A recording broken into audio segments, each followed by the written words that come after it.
ಎಲ್ಲರಿಗೂ ನಮಸ್ತೆ. Day by day Kannada ಚಾನಲ್ಗೆ ಸ್ವಾಗತ. ದೀಪಾವಳಿಯ ಅಮಾವಾಸ್ಯೆಯಂದು ಧನಲಕ್ಷ್ಮಿ ಪೂಜೆಯನ್ನು ಮಾಡಲಾಗುತ್ತದೆ. ಸಾಮಾನ್ಯವಾಗಿ ನಾವು ಪ್ರತಿ ಶುಕ್ರವಾರದಂದು ಲಕ್ಷ್ಮೀ ಪೂಜೆಯನ್ನು ಮಾಡ್ತೀವಿ. ಹಾಗೆಯೇ ಶ್ರಾವಣ ಮಾಸದಲ್ಲೂ ಕೂಡ ಶ್ರಾವಣ ಶುಕ್ರವಾರಗಳಂದು ಲಕ್ಷ್ಮೀ ಪೂಜೆಯನ್ನು ಮಾಡ್ತೀವಿ. ಶ್ರಾವಣ ಮಾಸದ ಎರಡನೇ ಶುಕ್ರವಾರದಂದು ವರಮಹಾಲಕ್ಷ್ಮಿ ಹಬ್ಬದಲ್ಲೂ ಕೂಡ ನಾವು ಮಹಾಲಕ್ಷ್ಮಿಯಾಗೆ ಪೂಜೆಯನ್ನು ಸಲ್ಲಿಸುತ್ತೀವಿ. ಹಾಗೆಯೇ ಈ ದೀಪಾವಳಿ ಸಮಯದಲ್ಲೂ ಕೂಡ ದೀಪಾವಳಿ ಅಮಾವಾಸ್ಯೆಯಂದು ಧನಲಕ್ಷ್ಮಿ ಪೂಜೆಯನ್ನು ಮಾಡಿದರೆ ನಮ್ಮ ಸಕಲ ಇಷ್ಟಾರ್ಥಗಳನ್ನು ಕೂಡ ಆಕೆ ಈಡೇರಿಸುತ್ತಾಳೆ. ಹಾಗೆಯೇ ಮನೆಯೂ ಕೂಡ ಅಭಿವೃದ್ಧಿಯಾಗುತ್ತದೆ ಅನ್ನುವ ಒಂದು ನಂಬಿಕೆ ಇದೆ.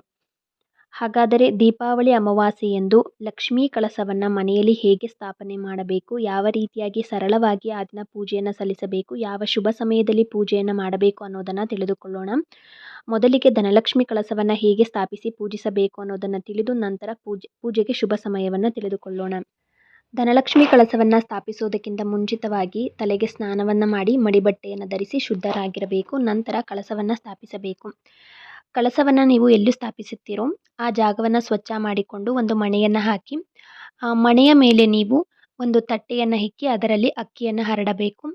ಅಕ್ಕಿಯ ಮೇಲೆ ಕಳಸದ ಚೆಂಬು ಅಥವಾ ಕಳಸದ ಬಿಂದಿಗೆಯನ್ನು ಸ್ಥಾಪನೆ ಮಾಡಬೇಕು. ಕಳಸಕ್ಕೆ ಶುದ್ಧವಾದ ನೀರನ್ನು ಹಾಕಿ, ಕಳಸಕ್ಕೆ ಯಾವೆಲ್ಲ ವಸ್ತುಗಳನ್ನು ಹಾಕಬೇಕು ಅನ್ನೋದನ್ನು ನಾನು ಈಗಾಗಲೇ ಇಂದಿನ ವಿಡಿಯೋದಲ್ಲಿ ತಿಳಿಸ್ಕೊಟ್ಟಿದ್ದೀನಿ. ಅಂದರೆ ವರಮಹಾಲಕ್ಷ್ಮಿ ಕಳಸಕ್ಕೆ ನೀವು ಯಾವೆಲ್ಲ ಮಂಗಳಕರವಾದ ವಸ್ತುಗಳನ್ನು ಹಾಕ್ತೀರೋ ಅದೇ ವಸ್ತುಗಳನ್ನು ಕೂಡ ದೀಪಾವಳಿ ಅಮಾವಾಸ್ಯೆಯ ಲಕ್ಷ್ಮೀ ಕಳಸಕ್ಕೂ ಕೂಡ ಹಾಕಬೇಕು. ಎಲ್ಲ ಮಂಗಳಕರವಾದ ವಸ್ತುಗಳನ್ನು ಹಾಕಿ ವೀಳ್ಯದೆಲೆ ಅಥವಾ ಮಾವಿನ ಎಲೆಯನ್ನು ಇಡಿ. ನಂತರ ಒಂದು ಪೂರ್ಣವಾದ ತೆಂಗಿನಕಾಯಿಯನ್ನು ಕಳಸಕ್ಕೆ ಇಟ್ಟು, ನಿಮ್ಮಲ್ಲಿ ಲಕ್ಷ್ಮಿಯ ಮುಖವಾಡ ಇದ್ದರೆ, ಮುಖಪದ್ಮ ಇದ್ದರೆ ಮುಖಪದ್ಮವನ್ನು ಕೂಡ ಇಡಿ.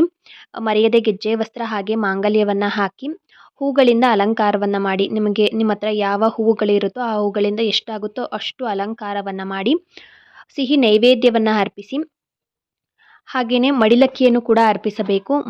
ಮಡಿಲಕ್ಕಿಯಲ್ಲಿ ಅಕ್ಕಿಯನ್ನು ಹರಡಬೇಕು. ಹಾಗೆಯೇ ಬ್ಲೌಸ್ ಪೀಸ್ ಅಥವಾ ನೀವು ಸೀರೆ ಇಡೋದಾದರೆ ಯಾವುದಾದ್ರೂ ಒಂದು ಸೀರೆ ಅಥವಾ ಬ್ಲೌಸ್ ಪೀಸ್ ಎರಡರಲ್ಲಿ ಒಂದನ್ನು ಇಟ್ಟು, ನಂತರ ಅರಿಶಿಣ ಕುಂಕುಮದ ಪ್ಯಾಕೆಟು, ಬಳೆ ಬಿಚ್ಚೋಲೆ ಅಂತ ಗ್ರಂಥಿಗೆ ಅಂಗಡಿಗಳಲ್ಲಿ ಸಿಗುತ್ತೆ, ಅಲಂಕಾರಕ್ಕಾಗಿ ಬಳಸುವಂಥದ್ದು.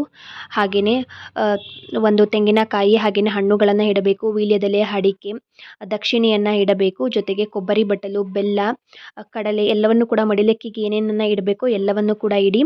ನೀವು ವರಮಹಾಲಕ್ಷ್ಮಿ ಅಂದು ಲಕ್ಷ್ಮಿಗೆ ಹೇಗೆ ಮಡಿಲಕ್ಕಿಯನ್ನು ಕಟ್ತೀರೋ ಅದೇ ರೀತಿಯಾಗಿ ದೀಪಾವಳಿ ಅಮಾವಾಸ್ಯೆಯ ಲಕ್ಷ್ಮಿಗೂ ಕೂಡ ಮಡಿಲಕ್ಕಿಯನ್ನು ಕಟ್ಟಬೇಕು. ಮಡಿಲಕ್ಕಿಯನ್ನು ಇಟ್ಟು ಸಿಹಿ ನೈವೇದ್ಯವನ್ನು ಅರ್ಪಿಸಿ ತುಪ್ಪದ ದೀಪಗಳನ್ನು ಹಚ್ಚಿ ಪೂಜೆಯನ್ನು ಸಲ್ಲಿಸಿ, ಮೊದಲಿಗೆ ಗಣಪತಿಗೆ ಪೂಜೆಯನ್ನು ಸಲ್ಲಿಸಿ. ಗಣಪತಿಯ ವಿಗ್ರಹ ಇಲ್ಲ ಅನ್ನುವವರು ಅರಿಶಿಣದಿಂದ ಅಥವಾ ಹಸುವಿನ ಸಗಣಿಯಿಂದ ಗಣಪನನ್ನು ಮಾಡಿಟ್ಟು ಗರಿಕೆಯನ್ನು ಅರ್ಪಿಸಿ ಹೂಗಳನ್ನು ಇಟ್ಟು ಸಿಹಿ ನೈವೇದ್ಯವನ್ನು ಅರ್ಪಿಸಿ ಪೂಜೆಯನ್ನು ಸಲ್ಲಿಸಿ.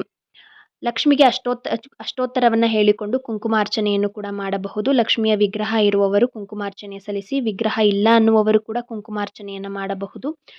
ಒಂದು ವೀಳ್ಯದೆಲೆಯ ಮೇಲೆ ಒಂದು ಬಟ್ಟಲು ಅಡಿಕೆ ಅಥವಾ ಒಂದು ಕಾಯಿನ್, ₹1 ಕಾಯಿನನ್ನು ಇಟ್ಟು ನೀವು ಕುಂಕುಮಾರ್ಚನೆಯನ್ನು ಮಾಡಿ. ಕುಂಕುಮಾರ್ಚನೆ ಅಂದರೆ 108 ಬಾರಿ ಕುಂಕುಮಾರ್ಚನೆಯನ್ನು ಮಾಡಬೇಕು. 108 ಲಕ್ಷ್ಮಿಯ ಅಷ್ಟೋತ್ತರವನ್ನು ಹೇಳಿಕೊಂಡು ಕುಂಕುಮಾರ್ಚನೆಯನ್ನು ಮಾಡಬೇಕು. ಕುಂಕುಮಾರ್ಚನೆಗೂ ಮೊದಲು ನೀವು ಒಂದು ಚಿಟಿಕೆಯಷ್ಟು ಅರಿಶಿಣವನ್ನು ಹಾಕಿ ನಂತರ ನೀವು ಕುಂಕುಮಾರ್ಚನೆಯನ್ನು ಪ್ರಾರಂಭ ಮಾಡಬೇಕು. ಆ ಕುಂಕುಮಾರ್ಚನೆ ಮಾಡಿದಂಥ ಕುಂಕುಮವನ್ನು ನೀವು ಮನೆಗೆ ಬಂದಂತಹ ಮುತ್ತೈದೆಯರಿಗೆ ಯಾರಿಗೂ ಕೂಡ ಕೊಡೋದಕ್ಕೆ ಹೋಗಬೇಡಿ. ನಿಮ್ಮ ಮನೆಯಲ್ಲಿ ಯಾರಿರ್ತಾರೆ ನೋಡಿ ಸದಸ್ಯರು, ಅಷ್ಟು ಜನ ನೀವು ಆ ಕುಂಕುಮಾರ್ಚನೆ ಮಾಡಿದ ಕುಂಕುಮವನ್ನು ಬಳಸಿಕೊಳ್ಳಿ. ಬೇರೆಯವರಿಗೆ ನೀವು ಮಾಡಿದಂಥ ಕುಂಕುಮಾರ್ಚನೆಯ ಕುಂಕುಮವನ್ನು ಕೊಡೋದಕ್ಕೆ ಹೋಗಬೇಡಿ. ಲಕ್ಷ್ಮಿಗೆ ಕುಂಕುಮಾರ್ಚನೆ ಮುಗಿದ ನಂತರ ಪೂಜೆಯನ್ನು ಮಾಡಬೇಕು. ಕಾಯಿಯನ್ನು ಒಡಿಬೇಕು. ನೀವು ಪೂಜೆ ಪ್ರಾರಂಭ ಮಾಡ್ತಿರಲ್ಲ ಆ ಸಮಯದಲ್ಲಿ ನೀವು ಒಂದು ಕಾಯಿಯನ್ನು ಸಂಕಲ್ಪ ಮಾಡಿಕೊಂಡು ಇಟ್ಟಿರಬೇಕು. ಅಂದರೆ ನಿಮ್ಮ ಇಷ್ಟಾರ್ಥಗಳು ಏನಿದೆಯೋ ಅದೆಲ್ಲವನ್ನು ಕೂಡ ಹೇಳಿಕೊಂಡು ನಮ್ಮ ಈ ಸಂಕಲ್ಪ ನೆರವೇರಲಿ ಅಂತ ಕಾಯಿಯನ್ನು ಸಂಕಲ್ಪ ಮಾಡಿಕೊಂಡು ಅದಕ್ಕೆ ಅರಿಶಿಣ ಕುಂಕುಮವನ್ನು ಹಚ್ಚಿ ದೇವಿಯ ಮುಂಭಾಗದಲ್ಲಿ ಇಟ್ಟಿರಬೇಕು. ನೀವು ಮಹಾಲಕ್ಷ್ಮಿಗೆ ಅರ್ಚನೆಯನ್ನು ಮಾಡಿ ಮುಗಿಸಿದ ನಂತರ ಸಂಕಲ್ಪ ಮಾಡಿಕೊಂಡ ಕಾಯಿಯನ್ನು ಒಡೆದು ಅದರ ತೀರ್ಥ ಏನಿರುತ್ತೆ ನೋಡಿ ಆ ತೀರ್ಥವನ್ನು ನೀವು ಸಿಹಿ ನೈವೇದ್ಯವನ್ನು ಅರ್ಪಿಸಿರ್ತೀರಲ್ಲ ಆ ನೈವೇದ್ಯದ ಮೇಲೆ ಪ್ರೋಕ್ಷಣೆಯನ್ನು ಮಾಡಿ ನಂತರ ನೀವು ಧೂಪವನ್ನು ಮಾಡಿ ಮಹಾಮಂಗಳಾರತಿಯನ್ನು ಮಾಡಬೇಕು.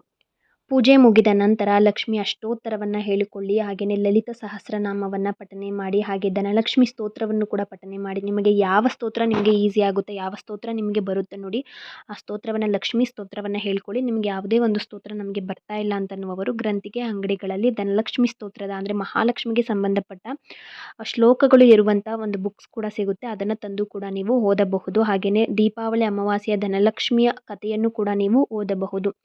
ಕೊನೆಯಲ್ಲಿ ನೀವು ಲಕ್ಷ್ಮೀ ಕಳಸಕ್ಕೆ ಕೆಂಪಾರತಿಯನ್ನು ಮಾಡಲೇಬೇಕು. ಕೆಂಪಾರತಿ ಮಾಡಿದ ನೀರನ್ನು ತುಳಸಿ ಗಿಡದ ಬಳಿ ಹಾಕಿ ಒಂದು ತಟ್ಟೆಯಲ್ಲಿ ನೀರನ್ನು ಹಾಕಿ ಆ ನೀರಿಗೆ ಅರಿಶಿನ ಮತ್ತು ಕುಂಕುಮವನ್ನು ಕಲಸಿ ಸುಣ್ಣವನ್ನು ಹಾಕಬೇಡಿ. ನಾವು ಮನುಷ್ಯರಿಗೆ ಕೆಂಪಾರತಿಯನ್ನು ಮಾಡಬೇಕಾದ್ರೆ ಸುಣ್ಣವನ್ನು ಹಾಕ್ತೀವಿ, ಆದರೆ ಇಲ್ಲಿ ಅರಿಶಿನ ಕುಂಕುಮವನ್ನು ಮಾತ್ರ ನೀರಿನಲ್ಲಿ ಬೆರೆಸಿ ಅದನ್ನು ಕೆಂಪು ನೀರನ್ನಾಗಿ ಮಾಡಿಕೊಂಡು ಮಹಾಲಕ್ಷ್ಮಿಯ ಕಳಸಕ್ಕೆ ಕೆಂಪಾರತಿಯನ್ನು ಮಾಡಿ ನಂತರ ಅದನ್ನು ಯಾರೂ ತುಳಿಯದೇ ಇರುವಂಥ ಜಾಗದಲ್ಲಿ ಹಾಕಬೇಕು. ಗಿಡ ಮತ್ತು ಮರಗಳ ಬುಡದಲ್ಲಿ ಹಾಕಿ, ಎಲ್ಲರ ಮನೆಯಲ್ಲೂ ಕೂಡ ತುಳಸಿ ಗಿಡ ಇದ್ದೇ ಇರುತ್ತೆ. ಸೊ ತುಳಸಿ ಗಿಡದ ಬುಡದಲ್ಲಿ ಆ ಕೆಂಪಾರತಿ ಮಾಡಿದ ನೀರನ್ನು ಹಾಕಿ. ಈ ರೀತಿಯಾಗಿ ಅತ್ಯಂತ ಸರಳವಾಗಿ ದೀಪಾವಳಿ ಅಮಾವಾಸ್ಯೆಯಂದು ಲಕ್ಷ್ಮೀ ಕಳಸವನ್ನು ಪ್ರತಿಷ್ಠಾಪಿಸಿ ಪೂಜೆಯನ್ನು ಸಲ್ಲಿಸಿ ಯಾವ ಒಂದು ಶುಭ ಸಮಯದಲ್ಲಿ ಆ ದಿನ ಲಕ್ಷ್ಮೀ ಪೂಜೆಯನ್ನು ಮಾಡಬೇಕು ಅನ್ನೋದನ್ನು ತಿಳಿಯೋಣ. ತುಂಬ ಜನಕ್ಕೆ ಗೊಂದಲ ಇದೆ, ಏಕೆಂದರೆ ಈ ಬಾರಿ 2 ದಿನಗಳು ಅಮಾವಾಸ್ಯೆ ಬಂದಿದೆ.